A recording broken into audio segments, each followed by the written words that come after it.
Self-control is something we, as human beings, need to use 24 hours a day. Not only when everything is going well, but especially when our emotions get out of control.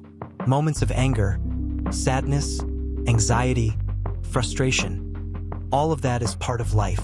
The problem isn't feeling. The problem is not knowing how to deal with what we feel.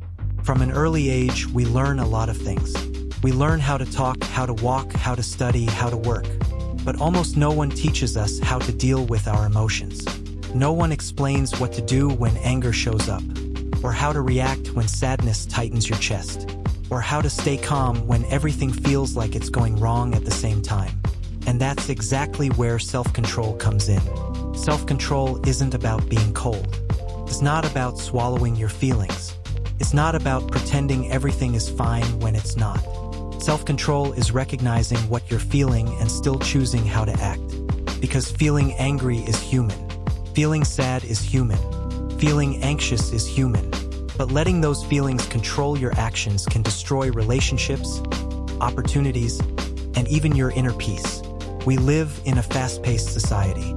Everything is instant. People want quick answers, quick decisions, quick reactions. Social media makes this even worse. Any opinion turns into an argument. Any mistake turns into judgment. Any frustration turns into an explosion. In this kind of world, people who don't develop self-control end up living on autopilot, reacting instead of reflecting, responding on impulse, saying whatever comes to mind without thinking about the consequences. And the consequences almost always show up. A word said at the wrong time can end a friendship. An impulsive action can destroy a relationship. A decision made in anger can change an entire life. That's why self-control isn't a luxury. It's a necessity. Having self-control means having awareness. Awareness of yourself. Awareness of your limits. Awareness that not everything needs an immediate response. A lot of people confuse self-control with emotional repression, but they're not the same thing. Repressing emotions means keeping everything inside, pretending you don't feel anything, pushing pain under the rug. And what gets repressed doesn't disappear. It builds up, and sooner or later it explodes. Self-control, on the other hand, allows you to feel and express, but in the right way. It allows you to talk. It allows you to vent. It allows you to ask for help. Without violence, without aggression, without hurting yourself or others. The text that inspired this video says something very important. These feelings need to be talked about because when they aren't, they create other problems.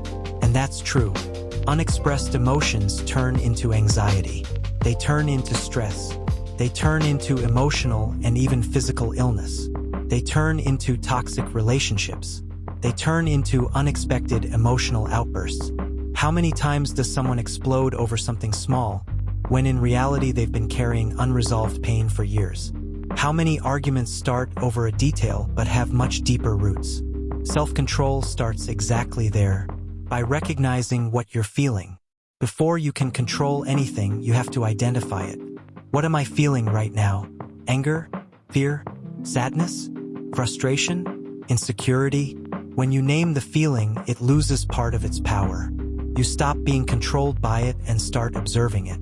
And observing doesn't mean ignoring. It means understanding. Why am I angry? What exactly bothered me? Is this reaction proportional to what just happened? Or am I reacting to something old? These simple questions prevent a lot of conflicts. In today's society, we're constantly being provoked. In traffic, at work, at school, on the internet, at home, a rude comment, a criticism, a comparison, a demand. Without self-control, we react on impulse. With self-control, we gain a few valuable seconds between the trigger and the response. And in those seconds lives maturity. Self-control is choosing not to respond in the heat of anger. It's choosing to breathe before speaking. It's choosing to walk away from an argument when you realize it's going nowhere. That's not weakness. That's strength. The greatest strength there is mastering yourself. So how do you actually develop self-control? First, accept that you're not perfect. You'll mess up. You'll lose your patience sometimes. You'll react badly in certain moments.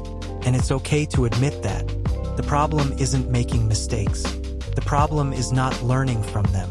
Second, build the habit of pausing. Before replying to a message that annoyed you, pause. Before arguing, pause. Before making an emotional decision, pause. Taking a few deep breaths may sound too simple, but it works. Your body calms down, your mind clears, and emotion stops fully controlling your actions. Third, learn how to express yourself. Keeping everything inside isn't self-control. It's self-sabotage. Speaking with respect, at the right time, using the right words, is a skill. And the more you practice it, the better you get. Fourth, understand your triggers. Everyone has emotional triggers, things that spark intense reactions. It could be rejection, criticism, a sense of injustice, abandonment. When you know your triggers, you can prepare yourself better. And that's self-control in real life. Now let's bring this into real-life examples. Imagine someone driving.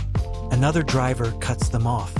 Without self-control, the reaction is yelling, honking, insulting, sometimes even physical aggression. With self-control, the person feels angry because feeling is normal, but chooses not to turn that anger into violence. The anger passes. The situation doesn't become something bigger. Life goes on. Another example, social media. Someone leaves an offensive comment. Without self-control, the response is full of hate, personal attacks, public shaming.